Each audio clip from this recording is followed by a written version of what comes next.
Hozir odamlar din desa mana shuni tushunadi. Dunyo odamniki, siyosat odamniki, taxt odamniki, podshohlik, hokimlik odamniki. Allohniki nima? Allohniki nima? Faqat tahoratxonadagi ahkomlar, hojatxonadagi ahkomlar, janobatdagi ahkomlar ana shugina Allohniki. Shuning uchun din desangiz, dinni mana shu narsasinigina o'rgatishingizga qo'yib beradi.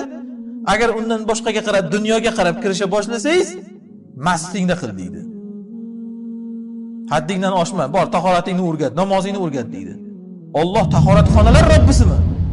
Yoki nauzubillah hojatxonalar Robbisimi Alloh faqat? Alloh aytayaptiki, "Falillahil axiratu val ula." Narigi dunyo ham Allohniki, bu dunyoingda qanaqangi hukm qilish ham Allohniki. Bu dunyoingda qanaqangi hukm qilish ham Allohniki.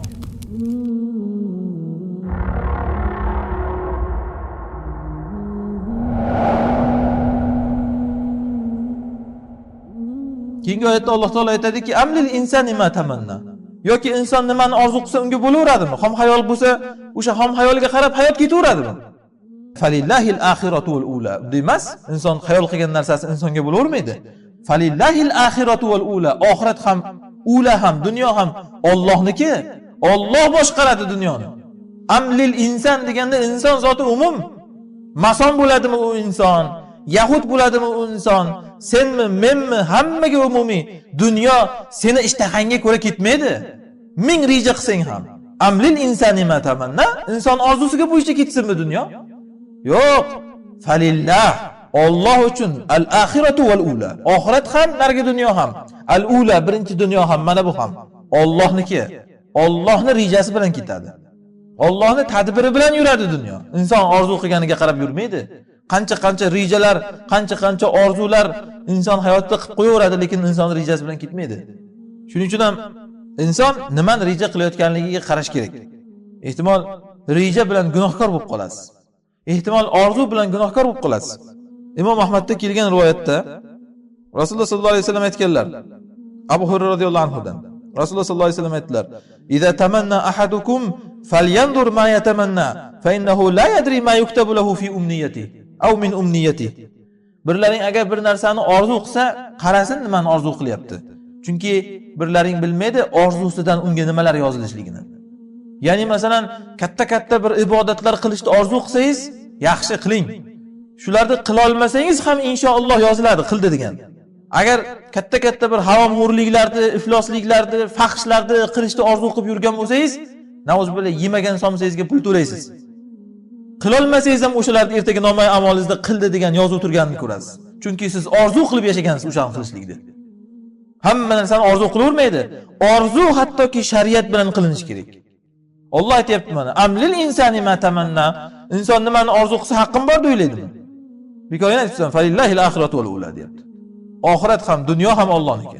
Shuningdek, bu oyatni endi Makka mushriklariga tegishli nuqtasi shundaki, Makka mushriklari yuqoridagi ismlarni Lot, Uzzo, Manot degan narsalarni xom xayol bilan, orzu havas bilan chiqarib oldilar. Alloh aytayaptiki, insonning haqqi bormi orzu havas bilan hamma narsani iloh qilib chiqarib olaverishlikka? Bekorga aytibsan, oxirat ham, dunyo ham Allohniki. Xohlagan narsangni xohlagandek qilib iloh qilib chiqarib olavermaysan. Bugun ham odamlarga mana shu narsalarni tushuntirish kerak. Kimdir kelib sumalakda iloh qilib oladi, kimdir kelib olovda iloh qilib oladi, kimdir kelib nonni iloh qilib oladi, kimdir kelib pichoqni iloh qilib oladi, shu ursin deydi. Nonga qasam, pichoqqa qasam. Sumalakning ichiga tushgan toshni iloh qilib oladi, o'sha baxt olib kelar ekan. Kimdir kelib bir qabrda yotgan, go'rda yotgan o'likni iloh qilib oladi. Ana shu narsa unga orzu havasini berar ekan deydi. Kimdir bir ajinani va hokazo orzu havas bilan odamlar iloh chiqarib oladi. Amlil insani ma tamanna. Nima insonning haqqi bormi? Hamma narsani orzu havas bilan chiqarib olaverishgan. Yoki orzu havas uni hayotdan maqsadi. Qancha orzu havaslarimiz bor aql deydi. Kim aytdi senga orzu havas qildim? Uy qilish, to'y qilish, mashina minish, joy qilish, orzu havaslar tugamaydi. Nima sen hamma narsani orzu qilsam haqqim bor deylaysanmi? Orzuingga Alloh xo'jayin, shuni bilib ol. Chunki dunyo oxirat Allohniki deyapti. Sen o'zingning orzuingga ham xo'jayin emassan. Mana shu oyat endi. U umumiy tarzda shu oyatni hozir ma'nosidan olib aytishimiz mumkinki, dunyodagi bugungi kundagi hukmron tuzumlar ikkita hukm. Diktatorlik va demokratlikni tagidan botil qilaydigan oyat mana shu oyatlar. Diktator tuzum shunaqa tuzumki, bitta podshoh kelib oladi, zolim, u aytganigina bo'lish kerak. U nimani orzu qilsa bo'lish kerak. Sen kimsan sen? Insonmisan? Alloh aytayaptiki, amlil insani ma tamanna. Nima inson xohlaganini qilaverami? Yo'q, u kishi xohlaganini qilish kerak. Diktator tuzumlarda shunaqa. Allohning aytgani ham bo'lmasligi kerak, Rasulining aytgani ham bo'lmasligi, faqat uni aytgani bo'lish kerak. Alloh aytayaptiki, bekor, bu Allohniki bu. Dunyo ham, oxirat ham. Xuddi shuningdek demokratik tuzumni oyog'idan shunday oyog'ini tagidan qo'parib tashlaydigan oyat deyapmiz buni. Chunki demokratik tuzum ham aynan ana shu oyatning ziddiga asoslangan. Alloh aytayaptiki, inson orzu qilgan ishini qilavermaydi. Demokratiya aytadiki, inson shaxsiy erkinligi bor, orzu qilgan ishini qilishga haqqi bor deydi. Inson orzu qilgan ishini qilishga haqqi bor deydi demokratiya. Alloh aytayaptiki, bekor u. Inson orzu qilgan narsasini qilavermaydi, u hayol kelgan ishda. Allohniki u deyapti. Dunyoni boshqarish ham, oxiratni boshqarish ham. Shuningdek, hozirgi kunda mana qarasangiz, shunaqangi diktator tuzumlarda yoki ba'zi demokrat tuzumlarda ham Allohni aytgani faqatgina masjidda bo'lishligi kerak. Tashqarida bo'lsa, dunyoda bo'lsa, ularda aytgani bo'lish kerak. Insonning orzu havasi, insonning miyasidan chiqqan sarqit qonunlar bilan dunyo boshqarilishi kerak. Alloh aytayaptiki, insonga emas, u orzu qilgan narsasini bilan dunyoni boshqarib o'tish. Chunki oxirat ham Allohniki, sen aytayotgandek o'sha masjid ham ya'ni Allohniki. Val ula, dunyo ham Allohniki. Alloh faqat oxiratning Robbisi emas. Alloh dunyoning ham Robbisi. Faqat masjidda bo'lmaydi shuning uchun oxirat ishlariga tegishli narsalardagina Allohning ahkomi yurib, dunyo ishlarida bo'lsa, insonning orzu qilgan ahkomi yurib, unaqa bo'lmaydi. Falillahil axira. Sen aytayotgandek to'g'ri, oxirat Allohniki, lekin val ula, dunyo ham Allohniki. Yoki dunyo sizlardagi bo'lsin-da, Allohga faqat hojatxonalar ahkomlari, tahoratxonalar ahkomlari, hammomlar ahkomlarigina Allohga bo'lish kerakmi? Hozir odamlar din desa mana shuni tushunadi. Dunyo odamniki, siyosat odamniki, taxt odamniki, podshohlik, hokimlik odamniki, Allohniki nima? Faqat tahoratxonadagi ahkomlar, hojatxonadagi ahkomlar, janobatdagi ahkomlar ana shugina Allohniki. Shuning uchun din desangiz, dinni mana shu narsasinigina o'rgatishingizga qo'yib beradi. Agar undan boshqaga qarab, dunyoga qarab kirisha boshlasangiz, masjidingda qil deydi. Haddingdan oshma, bor tahoratingni o'rgat, namozingni o'rgat deydi.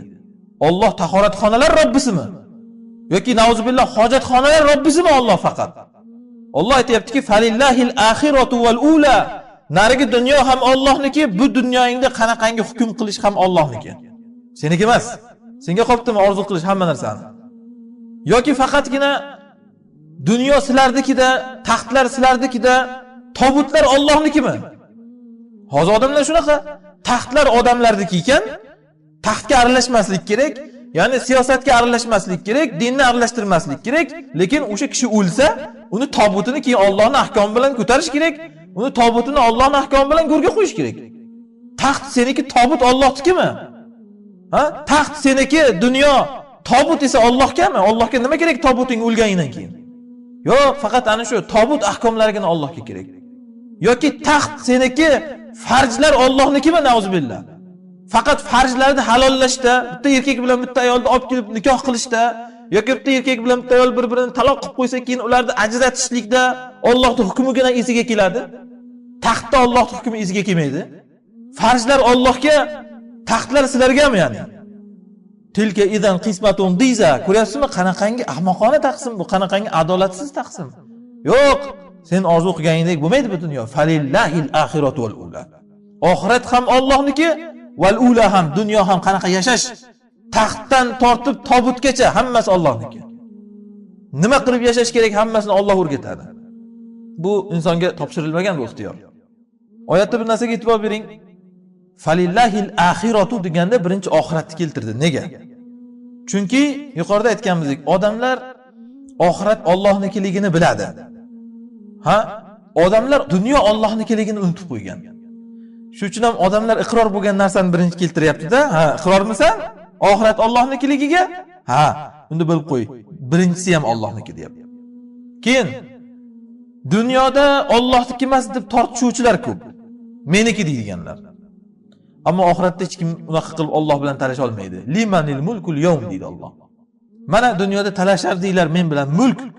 Endi bugun kimniki mulk? Limanil mulkul yawm deydi. Bugun kimniki ekan mana? Ana shuni Alloh eslatyapti. Dunyoda agar Alloh bilan talashsang o'zingcha, oxiratda talasha olmaysan. Falillahil axirah. Oxirat to'laqonlik ravishda Allohniki. Dunyo ham aslida Allohniki, lekin iddaochilar chiqadi dunyoda. Oxiratda esa ular chiqa olmaydi.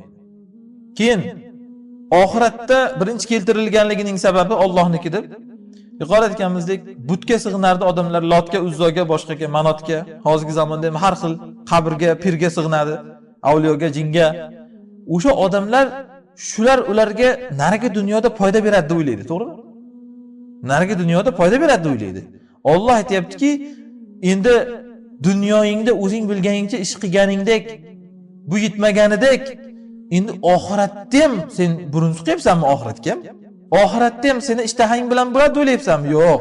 Falillahil axira. Oxirat birinchi o'rinda Allohniki. Umuman u yerda Allohning xohishidan boshqa narsa bo'lmaydi. Seni ishtahangga ko'ra bo'lmaydi. Sen sig'ingan odaming seni qutqarib keta olmaydi. Faqat Allohniki oxirat. Shuning uchun ham mana Iso alayhisalom o'zlariga sig'ingan xristianlarni qutqara olmaydilar.